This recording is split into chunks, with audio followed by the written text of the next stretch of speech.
This is Covering the Spread, part of the FanDuel Podcast Network.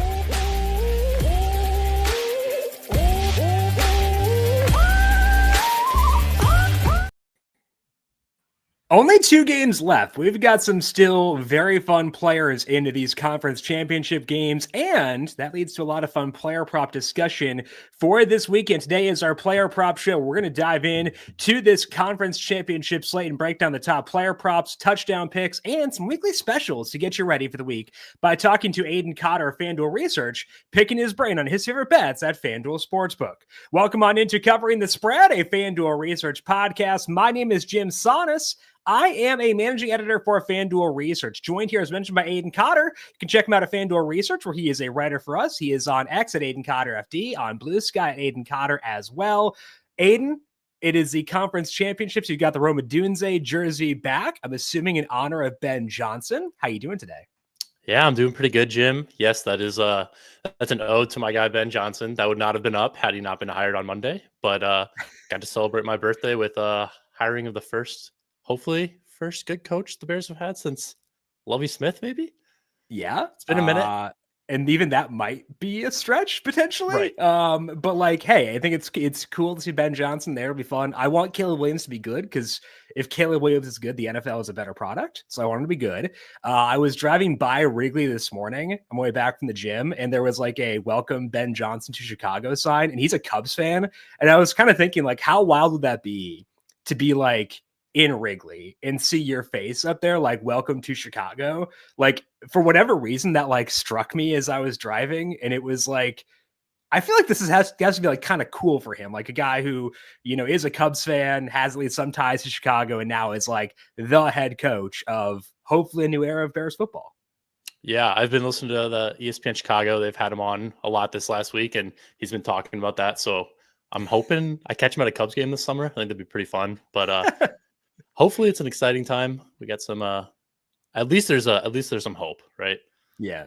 We'll see how his pipes are, because I have to assume he'll sing "Take Me Out to the Ball Game" at some point. So Ben Johnson, your singing skills are on notice, regardless of the football stuff. But more importantly, singing skills will be tested at some point during the summer. Our skills in talking player props will be tested throughout the day for today, because a lot of fun players still in play across the conference championship weekend. We're going to dig into both those games, talk about player props Aidan likes, some touchdown bets, and dig into the weekly specials, you know, players to lead in X different categories, stuff like that. I always kind of love those markets. I don't get enough time to dig into them, but with just 2 games, we can do so. We will do so for today. But first, a reminder to make sure you are subscribed to Covering the Spread wherever you get your podcasts. Our breakdown of the traditional markets of these games is already up. Megan Payton joined me yesterday, talked about her thoughts on both these games, bets she likes. We had some alignment once again with Megan, some bets that she liked. I also liked as well. You can find that on the Covering the Spread podcast feed. Go search for Covering the Spread wherever you get your podcasts. Hit subscribe.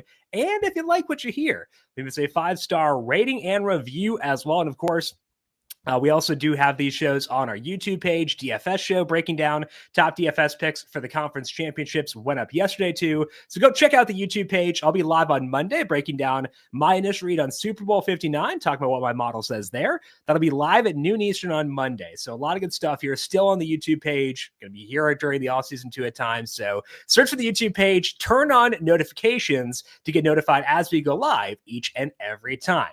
From the first whistle to the final drive, FanDuel takes the NFL playoffs to the next level, because right now new customers can bet $5 and get $300 in bonus bets if you win. That is $300 in bonus bets if you win your first $5 bet. The FanDuel app gives you everything you need for live bets, same game parlays, and so much more. Plus, when you win, you'll get paid instantly. And get started with $300 in bonus bets. Make this playoff season unforgettable with FanDuel, an official sportsbook partner of the NFL. Must be 21 plus and present in select states. For Kansas, an affiliation with Kansas Star Casino, or 18 plus and present in DC. First online real money wager only. $5 first deposit required. Bonus issued as non-withdrawable bonus bets, which expire 7 days after receipt. Restrictions apply. See terms at sportsbook.fanduel.com. Gambling problem? Call 1-800-GAMBLER. or visit FanDuel.com/RG. Call 1-888-789-7777 or visit ccpg.org/chat in Connecticut. Visit mdgamblinghelp.org in Maryland. Hope is here. Visit gamblinghelplinema.org or call 800-327-5050 for 24/7 support in Massachusetts, or call 1-877-8-HOPE-NY or text HOPE-NY in New York. Aidan, let's begin things here with the Commanders and the Eagles. Right now, FanDuel Sportsbook. Eagles still favored by 6.5. Pretty light, 6.5 at -102. Total in this game sits at 47.5. Starting with the player props here, what stand out to you for Commanders versus Eagles? Yeah, for me, this Commanders-Eagles game, it's all about the Philly rushing attack. I mean, we saw Saquon and Jalen Hurts combined for 275 rushing yards against the Rams last week. And then they gashed Washington for over 200 yards in both of their regular season matchups. And that was with Hurts only playing a fraction of the second game. So I think Saquon's rushing yards prop is definitely in play. But I think my preferred prop for this game is looking at Jalen Hurts' longest rush over 10.5 yards. So Hurts has recorded a rush of at least 11 yards in 13 of 17 games this season, including 7 straight and 11 of his last 12 games. He only did so once in 2 regular season games against Washington. It was actually the game that he left early. But his longest rush in that other game was still 9 yards. And that's been a pretty common theme in the games he hasn't gone over this prop. In the 4 games he didn't go over this line, he's still got longest rushes of 9, 7, and 8 yards. So we've seen Jalen Hurts consistently break off these longer plays. And he did get banged up last week, but he practiced in full on Thursday. And, you know, this is the conference championship we're talking about. I would not expect them to limit him at all, especially the way they've used him in the playoffs. Like, we saw him bust out a 44-yard rush last week. So again, like, I would be surprised to see him limited in any capacity on Sunday. And given how easily he's cleared this prop all season and how involved he's been as a rusher, I'm really happy to buy into him again this time around, especially with Philly sitting as a touchdown favorite in a game with a pretty nice total. So I'm hoping if we see the Eagles build a lead early, they're going to continue to run the ball like they have all season. And I think that really sets up well for Hurts, who is getting a fair amount of design rushes in addition to his scrambles when he's dropping back. Yeah, I think that the full practice Thursday is a pretty big key here to ensure that he is good enough to go. And I think that's definitely enticing to me, because if he's good to go, he's going to run. And I talk a lot about targeting rushing quarterbacks during the playoffs. They're not trying to conserve themselves. There are a lot of different routes for doing so, between rushing props, alt markets, touchdown props. For Hurts, this actually might be the best route, is this longest run, because you're getting more scrambles out of him, most likely, getting more design runs, and that could lead to this. So I think that for him specifically, when you're talking about deviation from his typical situation, this is probably the best route for betting on, like, quote unquote playoff Hurts. And like you said, he did cash at this number pretty often, even when they weren't pushing during the playoffs too, or during the regular season too. Yeah, absolutely. And like you said, quarterback rushing in the playoffs, I think, is just it's a pretty sharp avenue, I think, to approach these games, but it's also, I think, still not talked about enough, where they don't have any reason to save themselves, right? Especially guys like Hurts, where, I mean, they're not afraid to push him in any game in the regular season, but especially so in the playoffs, where he's getting more of those design rushes that are attempting to go for more than just 3 yards and push for a first down. So yeah, this is definitely a spot where I like him to go over 10.5 longest rush. I mean, they pushed Kenny Pickett with broken ribs, so they're not really concerned about preservation here by any means. Okay, so Aidan is on Jalen Hurts longest rush over 10.5 yards at -114. Let's talk some touchdown bets. As far as touchdown props in this game, Aidan, where are you seeing value there right now? This is such a weird game for touchdown props, because, like, at the top you have Saquon and Jalen Hurts, but their odds are just so short. And I actually do see that Hurts have dropped a little bit from when I was last looking, but it's really hard for me to buy into touchdown scores at such short odds. But I think an interesting way to approach this is, for these playoff games, FanDuel is offering or touchdown scores for 2+. So you can get Jalen Hurts or Saquon Barkley to score 2+ touchdowns. And I think that's a pretty interesting way to get a piece of them to get in the end zone at plus odds. So for starters, the Eagles have the highest implied total of the slate. They hung 26 and 33 on Washington in the regular season, and the Commanders have the 28th ranked schedule adjusted defense according to Number Fire's metrics. They're not a defense that really scares me, and we've seen the Eagles put up points on them, and they've kind of been rolling in the playoffs, even if they're not lighting things up through the passing attack. And when Philly's scored, it's typically been Barkley or Hurts this season.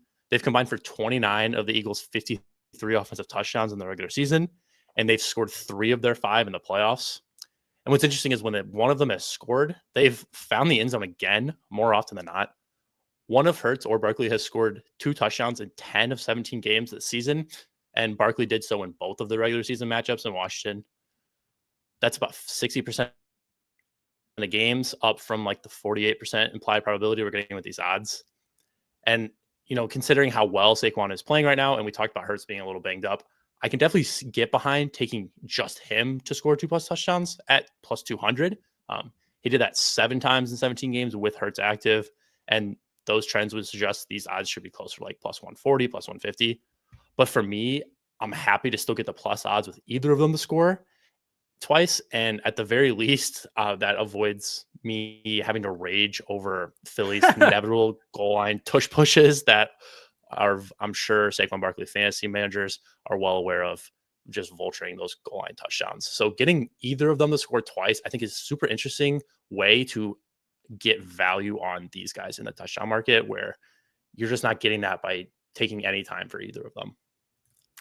And one of them is going to score at least once during this game. I think we can say that with absolute certainty. So then at that point, after then, you can be like, okay, I've got my Hurts touchdown.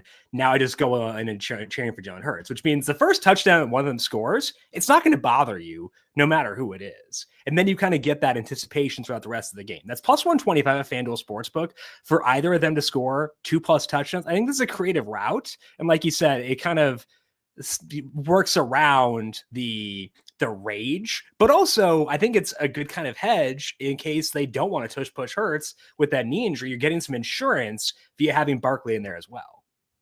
Yeah, absolutely. And like I said, I definitely am still interested in Barkley to score twice. I mean, they have just been feeding him the rock, and I think all of his props are really in play this week with how he's playing right now. But like you said, with how often Hurts has kind of vultured these, and just like if Jalen Hurts scored 3 touchdowns on Sunday, would anyone be like shocked? No. He did it once during the regular season, so it could happen again. Right. So I think this is, for me, just kind of like a more creative way to get some of this touchdown equity in a game where, like, I don't love the Philly pass catchers, and the Commanders have been rolling, but we saw their offense kind of stagnate in the first matchup when they had to go to Philly. And I don't know, there's something about a rookie quarterback outside on the road where, like, Jaden has been so good, but there's still like this little part of me in the back of my brain where it's like, when do the wheels fall off, right? Like, he can't be this good, right?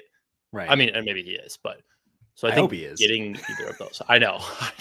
I have the Commanders money line, so I really would. I hope he is that good. But I understand the skepticism for sure. So Aidan is on the Hurts or Saquon, or Hurts or Barkley to score 2+ touchdowns plus 125 at FanDuel Sportsbook. Let's talk now about the AFC Championship game. That is between the Bills and the Chiefs. Right now, FanDuel Sportsbook still about the same. Market has held pretty steady. It's now back to the Bills money line at plus 104. It was plus 108 yesterday. Totals went up a point as well to now 48.5. Aidan, when you look at this game, which props stand out to you there? Yeah, this is definitely the preferred game for me from a props perspective. So to start off, I'm going to stick with the ground game here. And like we just talked about quarterbacks rushing in the playoffs, I'm going to go with Josh Allen over 9.5 rush attempts. So we're getting that plus 102 odds, which right away is pretty enticing for just a straight over-under prop. Both Allen and Mahomes are guys that I just love to target their rushing props yards in the playoffs, as we tend to see their legs fully unleashed in these games that matter a lot, where it's win or go home. And that's been the case with Allen, especially. He only recorded double-digit rush attempts 3 times in the regular season, but those came against the Lions, the Rams, and the Chiefs, 3 of the biggest games on their schedule. He recorded 8 rush attempts despite a blowout win in the wildcard round, and then he went up to 10 again against the Ravens last week. And we've seen him in this matchup really rely on his legs.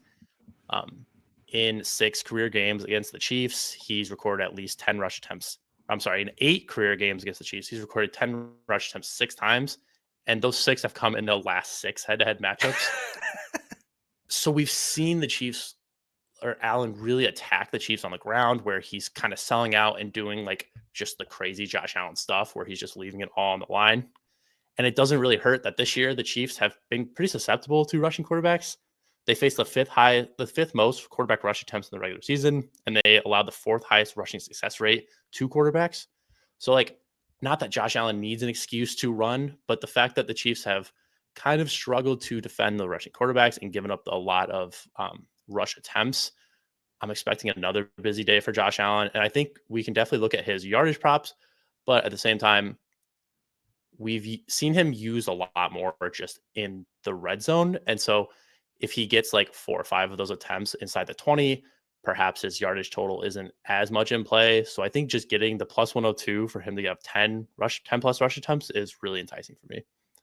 And last week, if you'd gone with the yardage, you would not have cashed. But if you'd gone with the attempts, you would have cashed. He went 10 rushes for 20 yards in that game. And like you said, a lot of the appeal in the Allen rushing is the short yardage stuff, where you get a tush push, that's 1 yard, but it's also 1 rush attempt. And I think that is a key for this market. And I think we'll see the Josh Allen tush push, not just the goal line. Like if it's 3rd and 1, I think they're whipping that out immediately. In this kind of game where they're trying to, topple the Chiefs finally, I think we're going to see that deployed at all times. So Aidan likes Josh Allen over 9.5 rush attempts, plus 102 at FanDuel Sportsbook.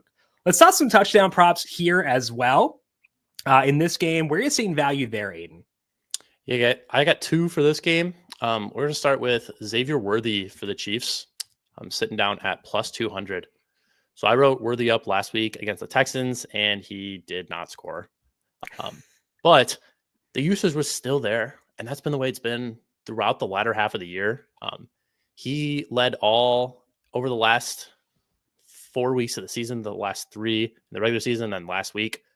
He leads all Kansas City pass catchers in snap rate, route participation, and red zone snap rate. And last week, we saw he was right behind Kelsey with a 25% target share. Obviously, he did not have quite the day that Kelsey did, but it's really nice to see that he's still so heavily involved this late in the season.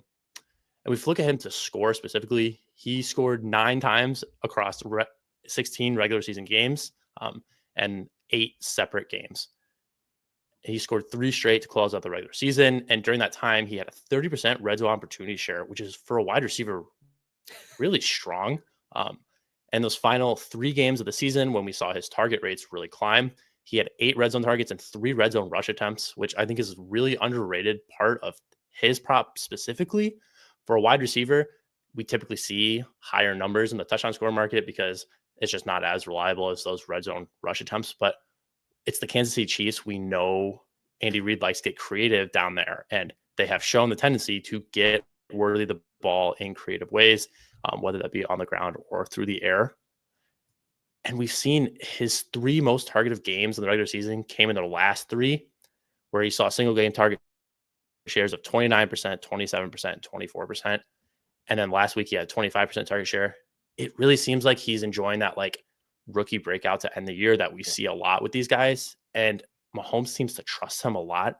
And so in a game where I feel like Andy Reid could get really creative with Worthy's usage, whether that be on the ground or through the air, plus 200 odds for someone who's been Patrick Mahomes' top target over the last month of the season, I think is really enticing, especially I can't ignore, it's not a revenge game, but it's like a trade revenge game. Right. And just knowing how cursed the Buffalo Bills have been, there is something a little ironic about Xavier Worthy, the guy they could have drafted and then traded to the Chiefs, scoring against them in the conference championship, which just is a little mental spot for me. But the usage is the biggest part here, where I just think Worthy is really good, and they have been really creative getting him the ball. YouTube commenters are fully aligned with you. They had said while you were talking that they're hoping that Worthy does not score because Twitter would be on fire, praying for Bills fans that it's not Worthy. Of course, the Bills traded down and they took Keon Coleman in the first round as opposed to taking Xavier Worthy in the first round. And that's obviously the fun part, but like the objective part is, like you said, good usage for Xavier Worthy. 3 games with Hollywood Brown, including the playoffs, 25% target share, 38% red zone target share, in addition to the red zone rush attempts you alluded to. He's been dynamic. And honestly, like, I don't know. I always go back to Isaiah McKenzie. I know he's like a bit player, or was a bit player for the Bills back in the day, but he was a fast guy. The Bills will lean on him in the red zone. He would never play anywhere else. And it seems like the Chiefs kind of are using that as the model for Xavier Worthy to get him used in the red zone. You get everything's kind of congested. Speed matters quite a bit. And Xavier Worthy has a little bit of speed. Yeah, so I think that that Worthy does make a lot of sense. So Worthy 2-1 at FanDuel Sportsbook. That's where Aidan is turning there. Okay, Aidan, you mentioned you had a second prop that you liked as well. Second touchdown prop in this game. What is the second touchdown prop you're eyeing here? So Worthy is definitely how I want to play like a full unit on a touchdown score in this game. But when I'm scrolling through these odds, I have to at least mention Dawson Knox at plus 700. So listen, Knox has only scored once this season, so like hence the plus 700 odds. Sure. But given his recent utilization, this just seems really high, especially compared to some of the other Buffalo pass catchers in a similar range who have gotten less usage than Knox has in recent weeks. So excluding week 18 when they sat everyone, Buffalo has played 5 games since Dalton Kincaid returned from injury, but Knox has outsnapped Kincaid in every single one of those games. And the two are almost identical in route participation. But where I think this gets interesting from a touchdown perspective is his red zone usage. So in that 5-game sample, Knox has been on the field for nearly 75% of Buffalo's red zone plays. And that's the second highest rate among Bills pass catchers. Most importantly, he leads the team in red zone target share over that stretch. Now, none of them have come in the end zone, but I think the fact that he's out there so often when they're going heavy and they're getting close to the goal line is like, he's on the field that much. And when you compare that to where the numbers are for some of these other Bills pass catchers, it just seems way too high for me. And it doesn't hurt that the Chiefs have really been a tight end funnel all season. They're a team that I talked in the prop market throughout the regular season. And we've seen them give up the second highest target rate and the 7th most red zone targets to the tight end position. And when they played the Bills in the regular season, now Kincaid was hurt, but Knox saw his heaviest involvement of the year. And we've seen him against the Chiefs in the playoffs consistently just come up with these like random goal line touchdowns. He's played them 7 times in his career and he has 3 touchdowns against them, which again, that's like an anecdotal thing. But I think there is something a little sticky about that. Dawson Knox in these games where Josh Allen, awesome, he's been there forever. And in a winner go home environment, when you have a player who's on the field in the red zone as often as he is in a game that I think is going to be pretty high scoring, plus 700 for me is something I'm going to sprinkle a little bit on and inevitably be able to root for that towards the end of the game when Josh Allen is just flipping the ball up, underhand, whatever kind of crazy stuff he's doing around the goal line. So at plus 700, I think that's kind of fun. It'll just too high compared to the other pass catchers on the team. I hope you're ready though for the tilt of seeing, because he and Dalton Kincaid were 86 and 88, and it's always very confusing because they look very similar and it's hard to tell. And like it's funny because like the original person who was like the tilt touchdown scorer is also on this team. Matt Collins and Mike Gesicki, when they were both with Miami, looked like they wore similar numbers. It was always hard to tell who it was. I hope you're prepared to be disappointed when you realize it's Dalton Kincaid in the end zone, or have that like half-second delayed celebration maybe when you realize it's actually Knox and not Kincaid there. I just want to prep you emotionally because, again, the scars of Matt Collins scoring 16 touchdowns with the Dolphins when Gesicki was there, those are still pretty fresh for me personally. No, that's fair. I think if you're going to place this, I think you need to approach it with every single time an 80 catches the ball, it's Kincaid. And then, the box score said yes. it was actually Knox. So then you can get excited. Yeah. But like you said, the snap rate's converging for these two guys. They're getting Knox out there in key situations. So I think it does make sense. So Aidan's 2 touchdown bets here. Dawson Knox 7-1, Xavier Worthy 2-1. Then like in the Josh Allen over 9.5 rush attempts at plus 102 at FanDuel Sportsbook. Now, one of the fun things that FanDuel does throughout the entire playoffs, not just during the conference championships, is they have these specials up. They've got like player to have the most rushing yards on Sunday, player to have the most receiving yards, stuff like that. When you were scrolling through those markets, Aidan, did you see any value across those for this weekend? It's tough because when you have a running back like Saquon, it kind of just eliminates one of those markets for me where like I don't really want to bet anyone else to have the most rushing yards on Sunday. I think where we do see a little bit of value is in the passing yards leader. And for me, this really comes down to this Chiefs-Bills game. And not that I want to eliminate Jaden Daniels. I mean, I will eliminate Jalen Hurts from this discussion.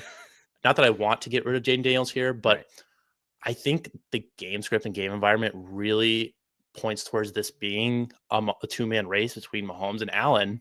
And when you're getting plus 130 and plus 230 odds on these guys, that's pretty good if you approach it from a perspective of like, this is just a head-to-head prop. And so FanDuel does not offer head-to-head passing yardage props, but I've seen other books price Mahomes with north of minus 150 odds to have more passing yards than Josh Allen. And so if we're approaching it from, it's going to be one of these two guys in this game that's projected to be much faster paced and what I think is going to be a higher scoring game, I think getting the plus 130 from Mahomes is really interesting, especially when you look at him just compared to Allen. I mean, he's averaging 20 more yards per game than Allen this season. And in their head-to-head games, he has had more passing yards than Josh Allen in 6 of 8 career head-to-head matchups. And Josh got him in the regular season, but this Kansas City pass catching unit is just way better now. It's just night and day. Like he has real wide receivers out there now. And we've seen him really rev up the volume and the production over the latter half of the season. Even with how disheveled the Kansas City pass catchers have been this year, Kansas City's still near the top of the league in pass rate over expectation. And we have not seen that same Isaiah Pacheco that we saw in the playoffs last year. And Kareem Hunt played well last week, but like he's 29 years old. How much are they going to give him the ball? So I think we're going to see Kansas City throw more than Buffalo, regardless of who is ahead in this game. And considering I'm expecting to be back and forth, I think that really bodes well for Mahomes, and getting him at plus 130, I think is super interesting, especially, like I said, if you approach it from like it's going to be one of these two guys. Mahomes getting plus 130 as the favorite is really interesting for me.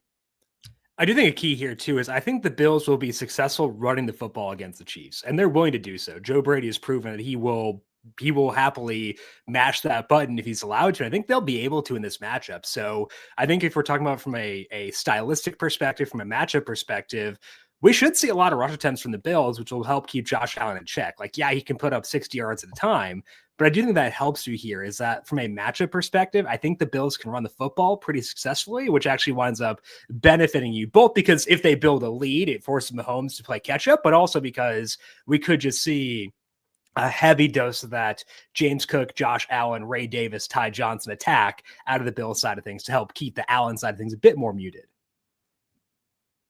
Yeah, and I think especially like even if the Chiefs get ahead, like I said, like their run game has just not been super effective.